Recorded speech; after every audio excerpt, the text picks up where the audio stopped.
Hello everyone, welcome back to this channel.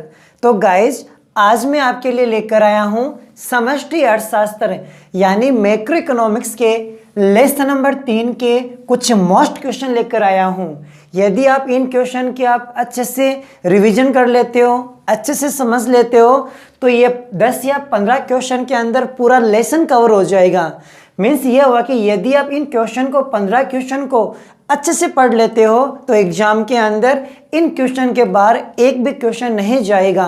तो last video के अंदर हमने सेकंड नंबर लेसन के बारे में डिस्कस किया था। यदि आपने वो वाला वीडियो नहीं देखा है तो आप इस वीडियो के डिस्क्रिप्शन में जाके उस वीडियो को देख सकते हो। और आज हम बात करेंगे लेसन नंबर 3 के मोस्ट इंपॉर्टेंट क्वेश्चन के बारे में। तो देखो, सबसे पहला क्वेश्चन है वस्तु विनिमय का अर्थ क्या होता है और इसकी प्रमुख सीमाओं के बारे में डिस्कस करना है। यानी ये इंपॉर्टेंट क्वेश्चन है, ये हमारे 4 नंबर का क्वेश्चन पूछा जा सकता है कि वस्तु विनिमय प्रणाली की प्रमुख सीमाओं का वर्णन कीजिए। तो हम ये जानते हैं कि वस्तु विनिमय प्रणाली क्या होती है। जब वस्तुओं के बदले वस्तुओं का लेन देन होता है तो उसे हम वस्तु विनिमय प्रणाली कहते हैं। और इसकी प्रमुख सीमाएं हैं, इसके बारे में मैंने फुल डिटेल से वीडियो बना रखा है। यदि आपने वो वाली वीडियो नहीं देखे हैं तो आप चैनल के प्लेलिस्ट में जाकर उन वीडियो को आराम से देख सकते हो। तो वस्तु विनिमय प्रणाली की प्रमुख सीमाएं कौन कौन सी है। नंबर 1, इसे हम कह सकते हैं कि दोहरे संयोग की कठिनाई होती है। नंबर 2 कह सकते हैं कि मूल्य मापक में कठिनाई होती है। 3rd नंबर कह सकते हैं कि मूल्य संचय में कठिनाई होती है। ये कुछ सीमाएं हैं। तो आपको जो वस्तु विनिमय प्रणाली की प्रमुख सीमाएं हैं इसको अच्छे से पढ़ के जाना है। इसमें से जो एक सिंगल पॉइंट भी पूछा जा सकता है कि वस्तु विनिमय प्रणाली में मुद्रा का मूल्य मापक में किस प्रकार समस्या उत्पन्न होती है या दोहरे संयोग की समस्या किस प्रकार उत्पन्न होती है। तो आपको क्या करना है कि ये जो सीमाएं दे रखी है, पूरे जो पॉइंट है उन पॉइंट को अच्छे से पढ़ के और याद करके जाना है। 2nd नंबर है मुद्रा का अर्थ क्या होता है और मुद्रा के कार्य बताइए। बढ़िया क्वेश्चन है, क्योंकि हम ये जानते हैं कि वस्तु विनिमय प्रणाली की कुछ सीमाएं थी। उन सीमाओं को देखते हुए देश में मुद्रा का चलन किया गया। तो मुद्रा का अर्थ क्या होता है कि प्रोफेसर नेप ने परिभाषा दी है कि राज्य जिसे मुद्रा घोषित कर देते हैं वो हमारी मुद्रा कहलाती है। यानी जो सरकार जिसे मुद्रा घोषित कर देते हैं जिस वस्तु को भी, उसे हम क्या कहते हैं, मुद्रा।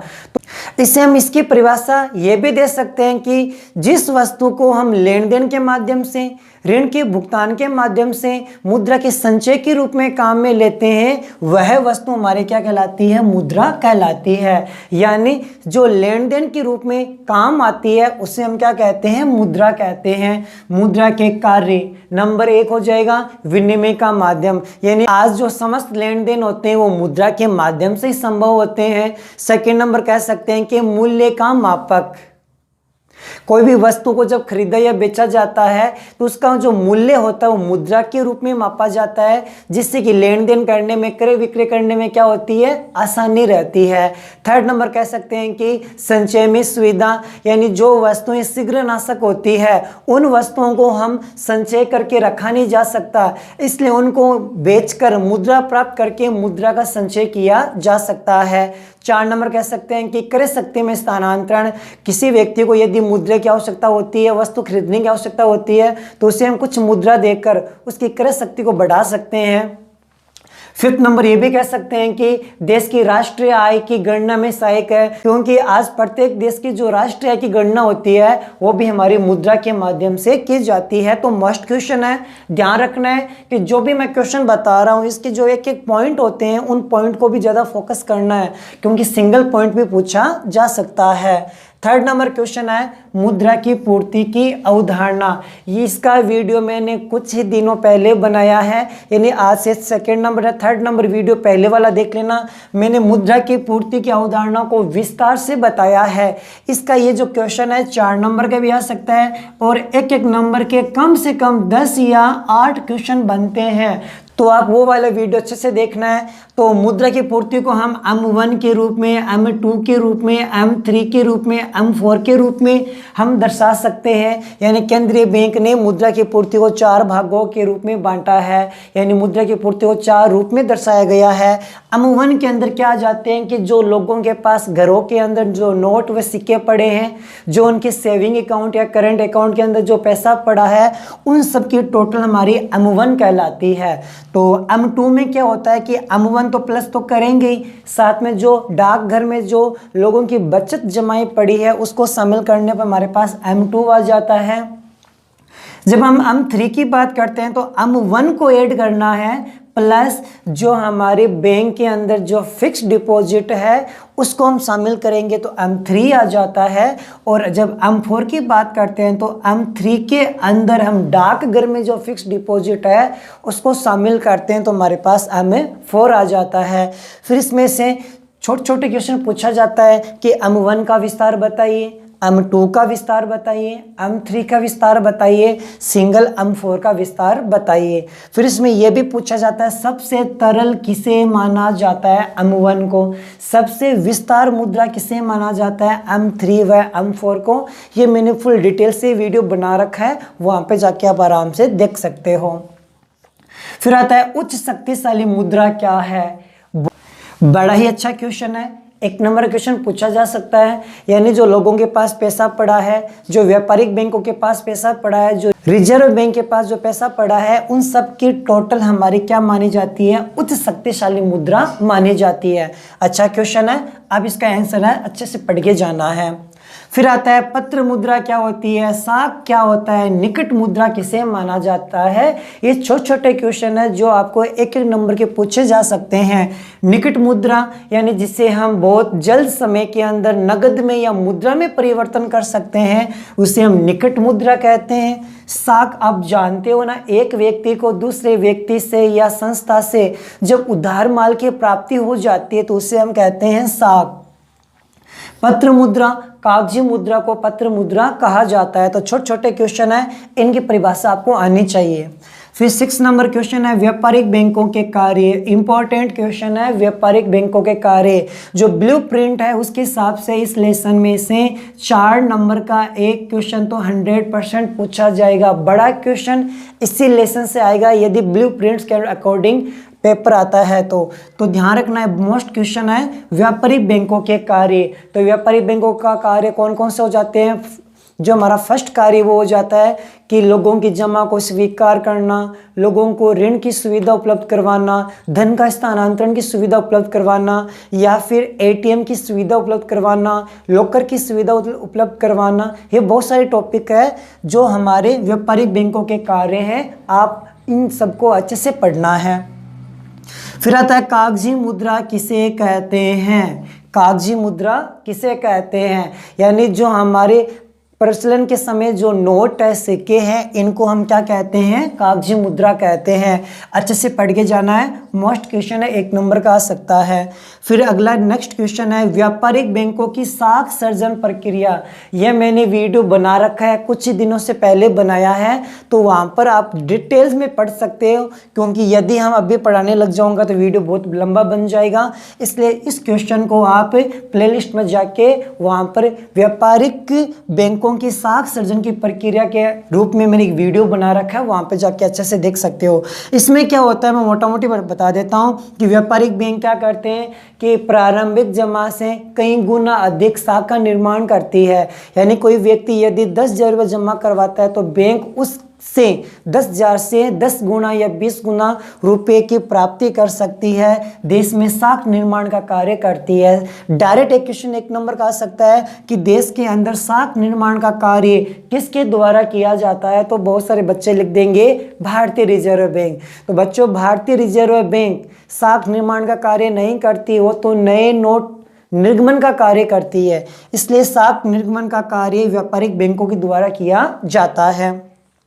नेक्स्ट क्वेश्चन देखो, साख सर्जन की सीमाएं क्या है, यानी बैंक साख का निर्माण करती है। लेकिन साख का निर्माण करते समय किन किन समस्याओं का सामना करना पड़ता है, वो इंपॉर्टेंट बातें यहाँ पे आपको पढ़ना है। तो साख निर्माण की जो सीमाएं हैं, तो फर्स्ट में पॉइंट बता सकते हैं कि क्षेत्र के अंदर बैंकों की सुविधाएं, यानी जहाँ पर बैंक की सुविधाएं नहीं है वहाँ पे साख का निर्माण बहुत कम मात्रा में होता है। और जिस क्षेत्र के अंदर बैंकों का विस्तार हो रखा है, बैंकों की सुविधा है, वहाँ पर साख का निर्माण अधिक होता है। सेकंड नंबर कह सकते हैं लोगों की जो नगद रखने की प्रवृत्ति, यदि लोगों को नगद रखने की प्रवृत्ति है, लोग अधिक से अधिक पैसा घरों के अंदर रखता है, तो उस क्षेत्र के अंदर साख का निर्माण कम होगा। इसके विपरीत जहाँ पे बैंकों में अधिक जमा करवाते हैं धन को, वहाँ पे साख निर्माण अधिक होगा, क्योंकि बैंकों के पास पैसा जाएगा। उसके बाद हम थर्ड नंबर लिख सकते हैं कि औद्योगिक विकास, यदि अर्थव्यवस्था में औद्योगिक विकास ज़्यादा है तो ज़्यादा ट्रांजैक्शन होंगे, ज़्यादा पैसा किसके पास जाएगा, व्यापारिक बैंकों के पास जाएगा, साख निर्माण ज़्यादा हो जाएगा।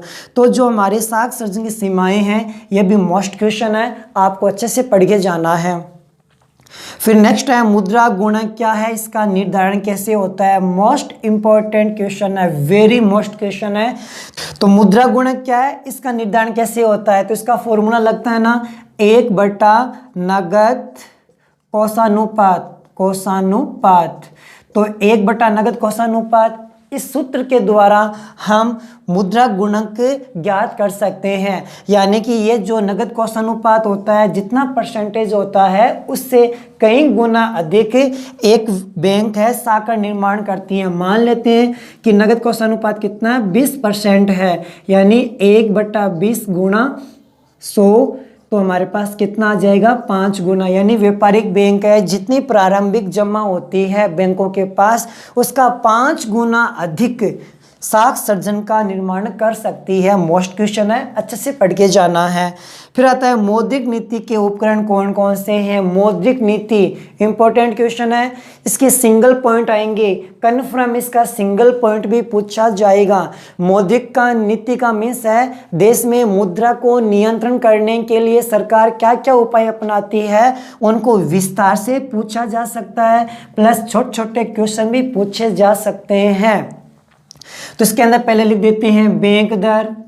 यदि बैंक की दर अधिक हो जाती है तो साख नियंत्रण किया जा सकता है। तो पहले तो ये पढ़ेंगे बैंक दर क्या होती है, यानी केंद्रीय बैंक, देश के अंदर जो कॉमर्शियल बैंकें, वाणिज्यिक बैंकें हैं, उनको जिस रेट पर ऋण की उपलब्धि करवाते हैं उन्हें बैंक रेट कहते हैं, यानी बैंक दर कहते हैं। यदि इस दर को बढ़ा दिया जाता है तो लोन महंगे हो जाएंगे, जिसकी वजह से व्यापारिक बैंकों को केंद्रीय बैंक से लोन नहीं मिलेगा, इनके पास पैसों की कमी आ जाएगी, ये हम लोगों को फिर लोन के रूप में पैसा नहीं दे पाएंगे, जिससे अर्थव्यवस्था में पैसे की कमी हो जाती है। इस प्रकार देश में मुद्रा का नियंत्रण हो जाता है। यदि मुद्रा का विस्तार करना होता है तो रिजर्व बैंक इस दर में क्या कर देती है, कमी, जिससे व्यापारिक बैंकों का लिए जो लोन है वो सस्ता हो जाएगा, फिर हम लोगों को लोन दे पाएगी, हम लोगों के पास पैसा आ जाएगा,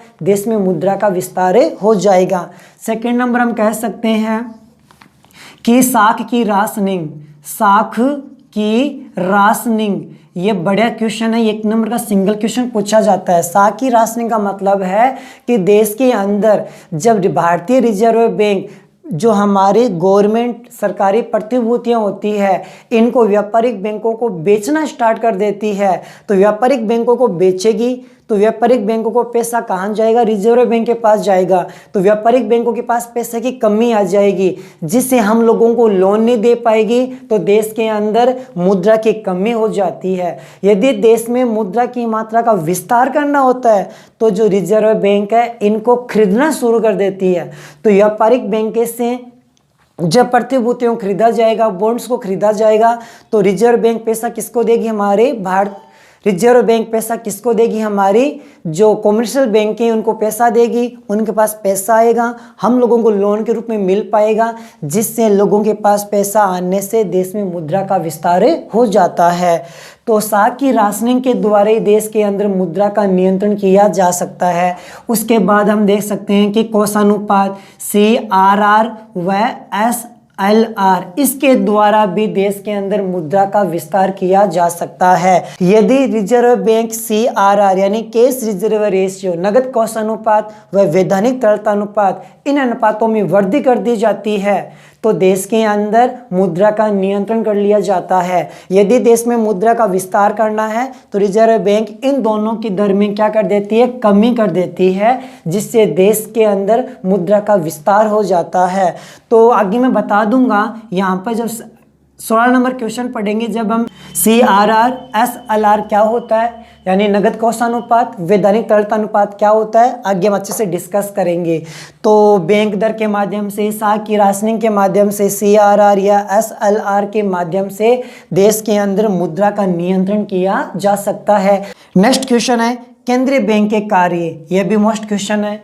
जो भारतीय रिजर्व बैंक है हमारे देश में केंद्रीय बैंक के रूप में कार्य करती है, इसलिए केंद्रीय बैंक के प्रमुख कार्य कौन सा हो जाता है, नोट निर्गमन का कार्य, बैंकों का बैंक, ऋणदाता के रूप में कार्य करना, या जो हमारे सलाहकार के रूप में कार्य करना। ये कुछ पॉइंट है जहाँ पर हम केंद्रीय बैंक के कार्यों का वर्णन अच्छे से ढंग से कर सकते हैं। तो आप इन पॉइंट को पढ़ के जाना है, अच्छा क्वेश्चन है।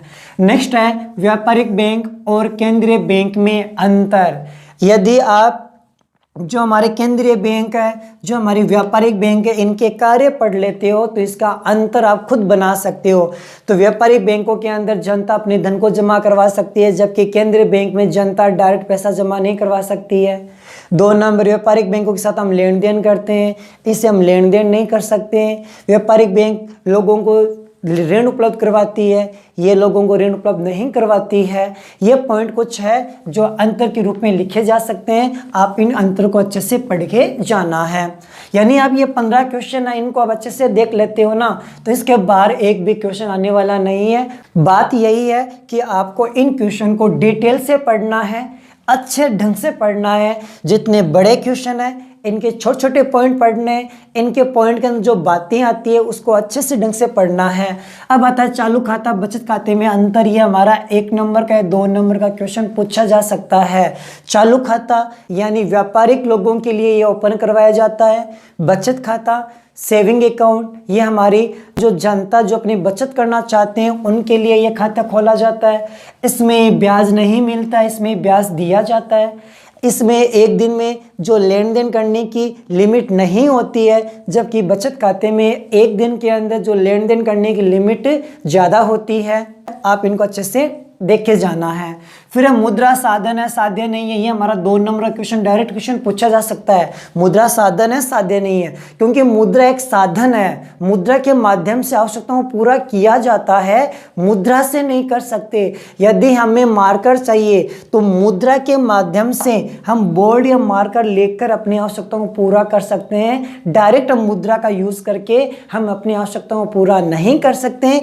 इसलिए कहा है कि मुद्रा एक साधन है, साध्य नहीं है, हमारा लक्ष्य नहीं है। मुद्रा एक साधन के रूप में काम करते हैं जिसके माध्यम से हम अपनी आवश्यकताओं को पूरा करते हैं।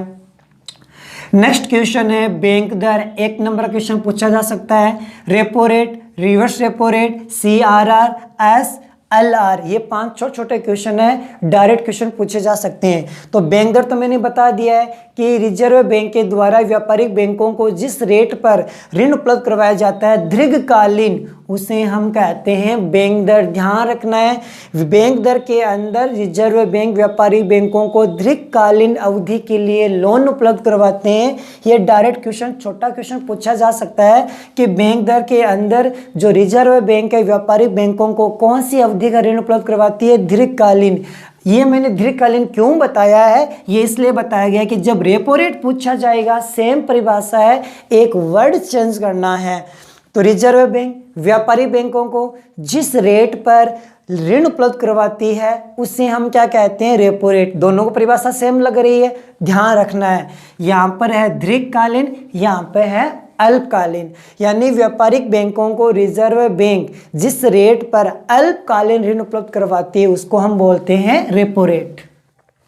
फिर आता है रिवर्स रेपो रेट, यानी कि जो प्रत्येक व्यापारिक बैंकों को रिजर्व बैंक के पास जो धन जमा करवाते हैं, उस धन जमा पर रिजर्व बैंक द्वारा व्यापारिक बैंकों को जो ब्याज दिया जाता है, वह ब्याज की दर ही हमारी रिवर्स रेपो रेट कहलाती है।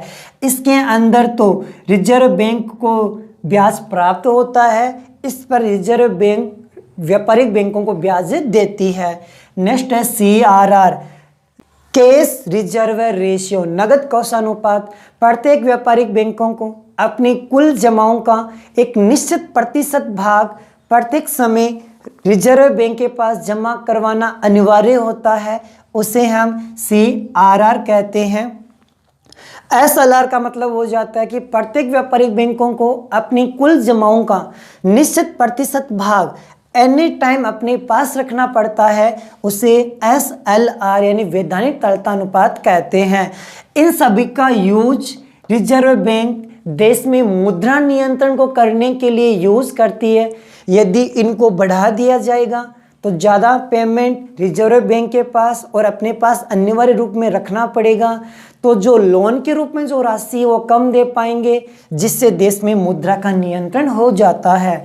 यदि इनको कम कर दिया जाए तो व्यापारिक बैंकों को अपने पास अनिवार्य रूप से पैसा कम रखना पड़ेगा, रिजर्व बैंक के पास पैसा कम भेजना पड़ेगा, जिससे अधिक अमाउंट लोगों को, जनता को लोन के रूप में दी जा सकती है, तो इससे देश में मुद्रा का विस्तार होता है। तो आई होप आपको अच्छे से समझ में आ गए होंगे ये क्वेश्चन। यदि आप इन क्वेश्चन को अच्छे से देख लेते हो तो इस लेसन के जितने भी क्वेश्चन हैं, इन क्वेश्चन से कंप्लीट हो जाता है, पूरा लेसन कवर हो जाता है 15 या 16 क्वेश्चन के अंदर। बड़ा ही मोस्ट क्वेश्चन है, लगभग ये इस लेसन से 8 नंबर के क्वेश्चन आएंगे, तो 8 नंबर के क्वेश्चन इन्हीं से पूछा जाएगा। बात वही है, जितने मैंने क्वेश्चन बताए हैं इनको अच्छे से देखना है, एक भी क्वेश्चन है हमारा छूटना नहीं चाहिए। अगर वीडियो पसंद आई तो प्लीज़ वीडियो को लाइक करना है, अधिक से अधिक शेयर करना है। यदि आपने अभी तक चैनल को सब्सक्राइब नहीं किया है तो प्लीज़ हमारे चैनल को सब्सक्राइब कर लीजिए, और आने वाली वीडियोस के अंदर इसके जो नेक्स्ट लेसन है उनके ऊपर मैं वीडियो ज़रूर बनाऊंगा एग्जाम से पहले। तो नो टेंशन, आप मेरे साथ बने रहिए। मिलते अगली वीडियो के अंदर। Thank you so much.